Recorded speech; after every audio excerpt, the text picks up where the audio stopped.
Hey folks, good to see you again. We know it's been a couple weeks, but things are about to start rolling once again.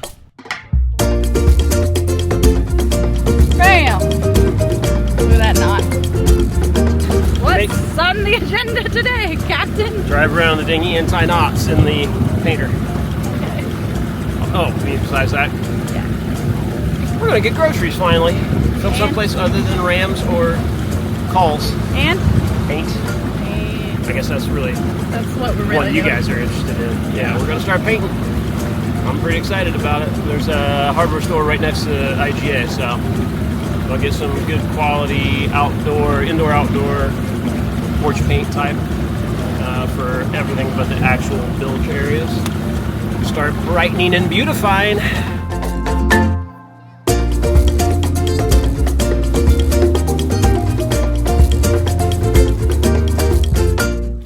Now that we have a replacement portside engine coming to meet us in Trinidad from the UK, we can finally start doing something besides just hanging out in Grenada and working. Bam!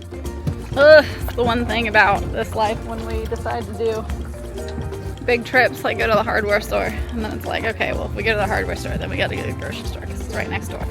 And if we're gonna go to the grocery store, we're gonna have to get the taxi back.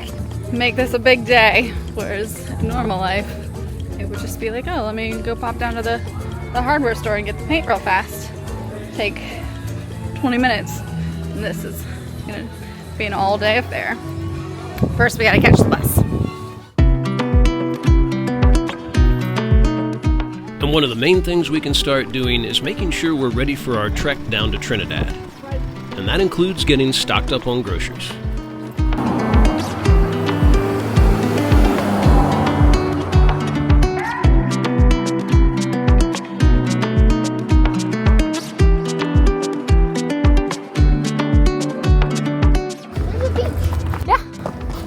You want to go to the beach? The beach, you said? Soon. Take a bus to the beach. It's definitely not the worst. All right, let's go check it out.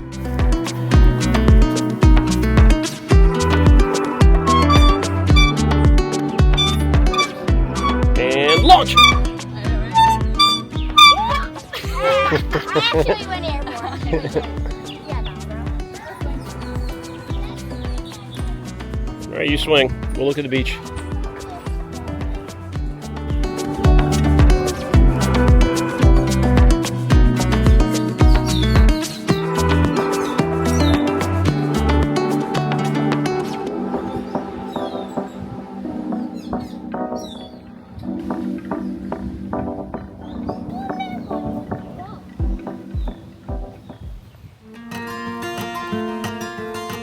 And in addition to our groceries, some nice paint for the engine rooms. Build all my stuff better. This exterior latex is 227. So that's $83.99. 227 times 0.375. 200.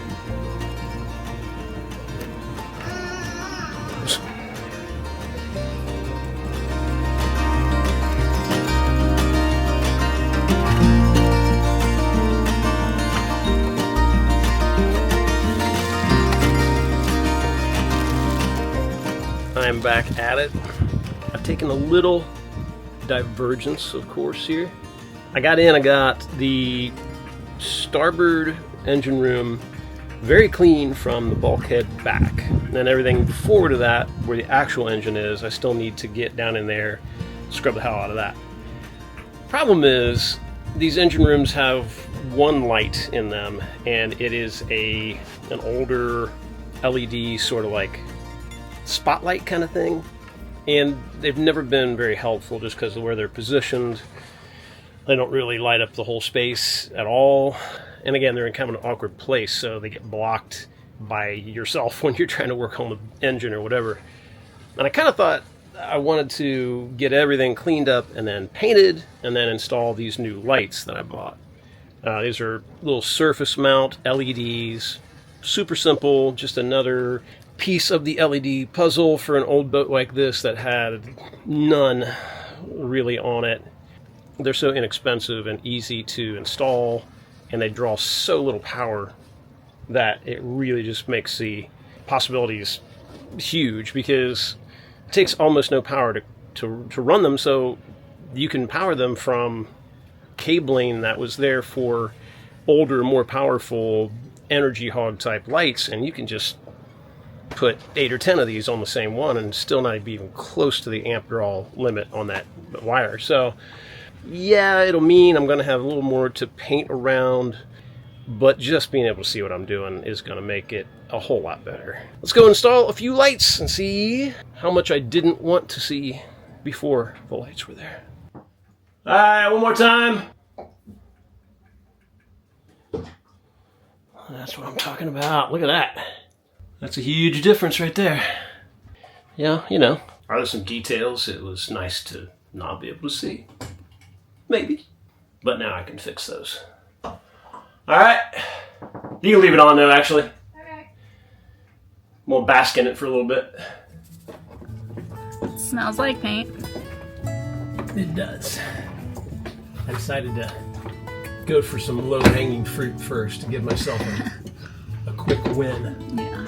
So I could, get some satisfaction before straining myself to get back in the corners and stuff. So far, it's pretty awesome. Yeah, it looks good.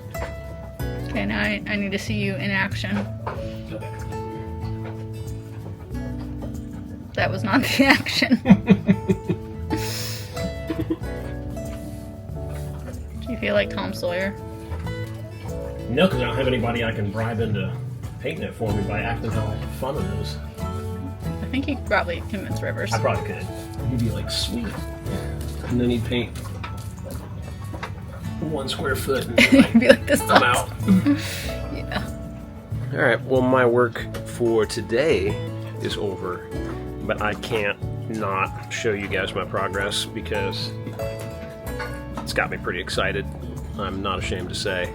It just got a little dark in like painting the upper parts here. Coming out of the steps is a little hard. I didn't plan to paint as much as I did, but oh man, check this out. Now obviously I haven't done it all, but I've got a very good start here.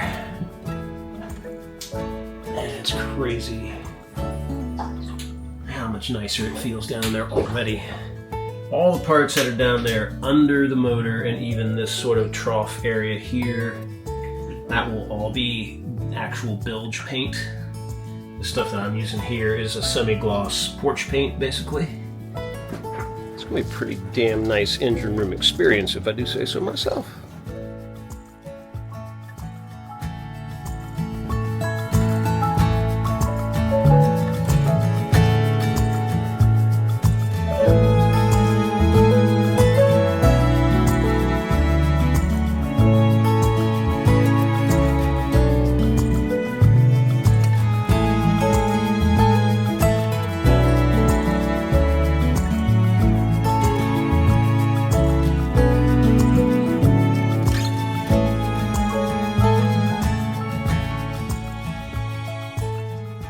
Well, we are still here in Grenada. We have a couple days until we leave for Trinidad, and then all of the crazy work starts. So today we're taking a vacation day, and we're gonna have some fun and do some things that we don't normally do. And watch the Dogman movie. And watch the Dogman movie. It's literally how Rivers started reading, was he discovered Dogman comics, and he was really sad that we weren't gonna be able to watch it in the theater, but found out they're playing it here. Are you excited? Yes. Is it in 3D? Yeah, we get 3D glasses. So we're going to grab the scooters. We're gonna take off. Rivers has his helmet. Ready to go, I think.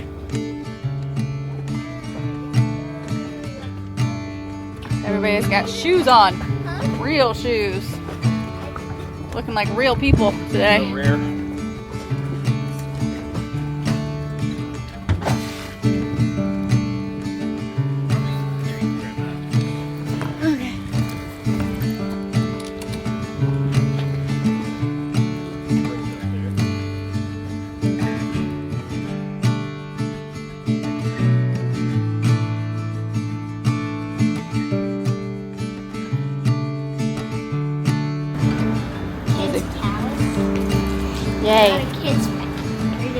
3D glasses. How 3D. do you open it?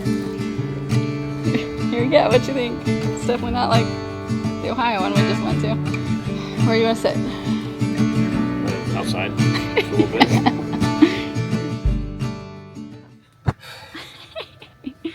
I don't think I'm the Lenfoire today.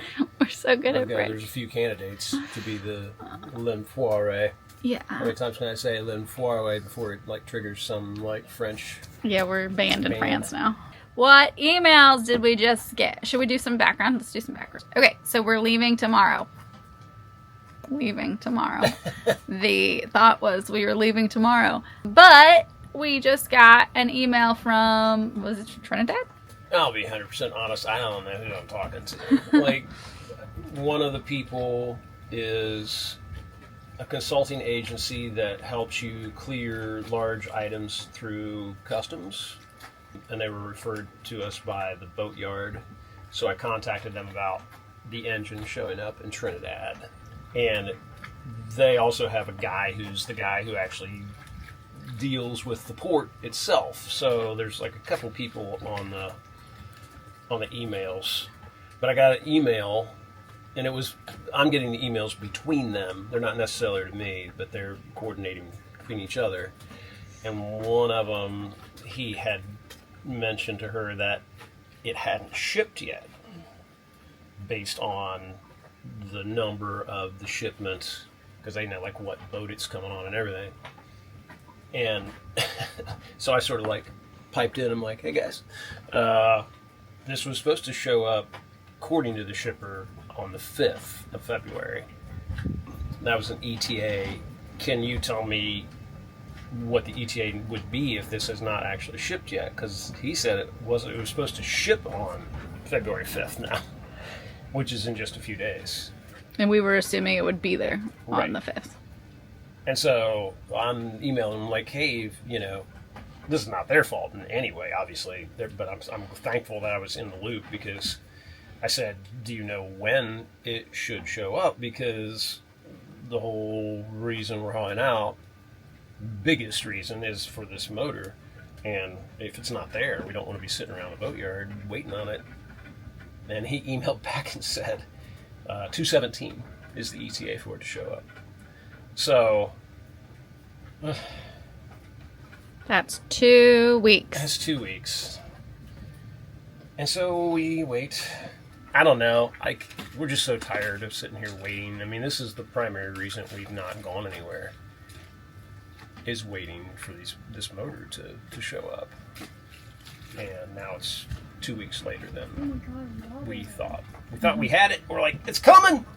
Yeah, so that's our update. Lenfoire. The update is we're still going to be here. Lenfoire.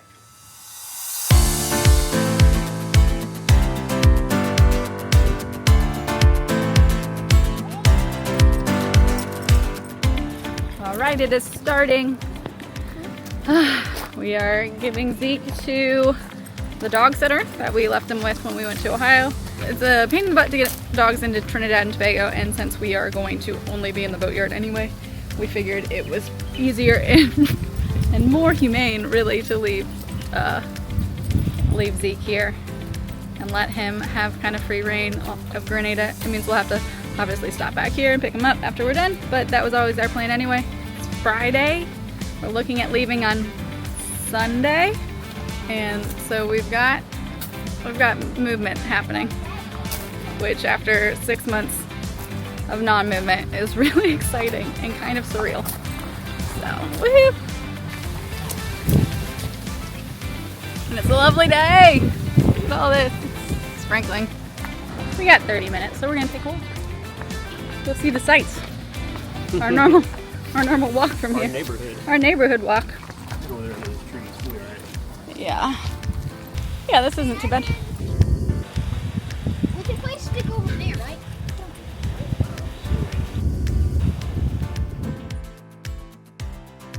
You see? Oh.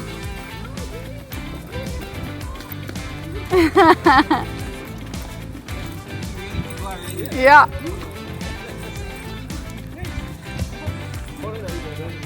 Yay! Hi, good. Good morning. Good, good. You want to say bye-bye?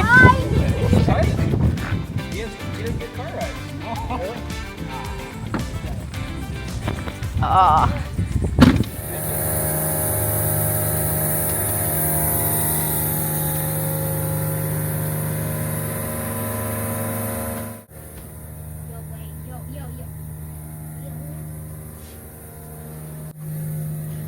And now we wait. Hurry up and wait. That's what we do. Well, it has been a productive day. We are ready to leave. Which, yeah, we've said that before. I know, I was going to say, be careful. Knock on all the wood you can find right now.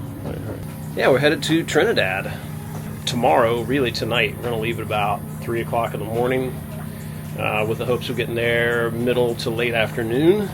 Motor's running well. We've tested all the instruments. I've kind of done my normal walk around to check all the general hardware. Snugged up all the stuff that's tied on the rail. I scrubbed both props, starboard one mostly. It was pretty crusty. I'm really excited to do our bottom and put some prop glide on it this time, on both of them, service them again. Yeah, we're going to hoist it about 3 a.m. and back off of this mooring ball, kind of get turned the way we want, out of the traffic of the boats here, and then we'll be sailing. We've been kind of looking at the weather forecast for the last few weeks, as we thought we were leaving before. This is our first new country since Guadeloupe. Yeah, that's true. Like, Isn't that crazy? yeah. In like a year. Yeah. More than a year. It's more complicated to get in to Trinidad. Right. And we tend to stay with the countries that are really uncomplicated to Yeah. get into. The bureaucracy of a lot of the countries really get under our skin. It's a pain. Yeah. Maybe we're more libertarian than we think we are. Because it's always a pain. Luckily, the boatyards, both of the Peaks and Power Boats, are very good at like kind of helping people get checked in. So, kind of got them on the case. So so Zeke's getting his own little staycation, and that way he doesn't have to just sit around while we're working in the boatyard, and it's a lot easier for us for checking in. So that was part of our prep too. One thing about this particular trip is something that we've not ever dealt with before, and that is the fact that Trinidad borders Venezuela, like right next to it. To sail into Chaguaramas, you have to go through a passage, and there's just like a couple of islands there, and Venezuela is right next to it. Venezuela has been having a lot of political upheaval for quite a while. It's one of the few places down here that cruisers are very, very cautious of for piracy. I don't think there's been any cases real recently, nothing that we've heard of with cruisers, but it has happened over the years near Venezuela. So, they have you file a float plan, let them know you're coming, tell them what your route is going to be, so that when you get close to Trinidad, should problems arise or any suspicious boats mess with you, they know you're coming, they know roughly where you should be. We've got all kinds of numbers for the Coast Guard and a bunch of other organizations there in Trinidad. We've got Starlink, which we don't use en route, but we sure as hell will if we have any problems. And we've also got our Garmin inReach, which makes it very easy to get a hold of people. So they've got all that stuff, and we've got all their numbers. We've got so many friends that have gone down and had stuff done in Trinidad with obviously no issues whatsoever. We don't foresee anything, obviously, or we wouldn't do it. We'd be lying if we said it wasn't on our mind a little bit, and we will definitely be keeping a very close watch on the horizon as we go. And hopefully won't see anything but sails. Because you know what kind of boats definitely never pirate other boats? Sailboats. Yeah. They're slow. I mean, sold out to pirates back in the day. Well, that's all they had. Saying your logic is wrong. Well, it's not. My logic is in modern day. which is where we are. All right, well, once again, Lauren, very sorry for the 15 minutes of talking. I just forced you to edit. You made it 30 seconds longer. Just now? Just now. Yeah, I can keep going. But I won't. I don't know what that was. Peace out. Show you a little sunset. We're going to have a sunset drink, and we're going to have an early night, try to get a little sleep. Cheers. Catch you on the other side. Drifted away on an ocean.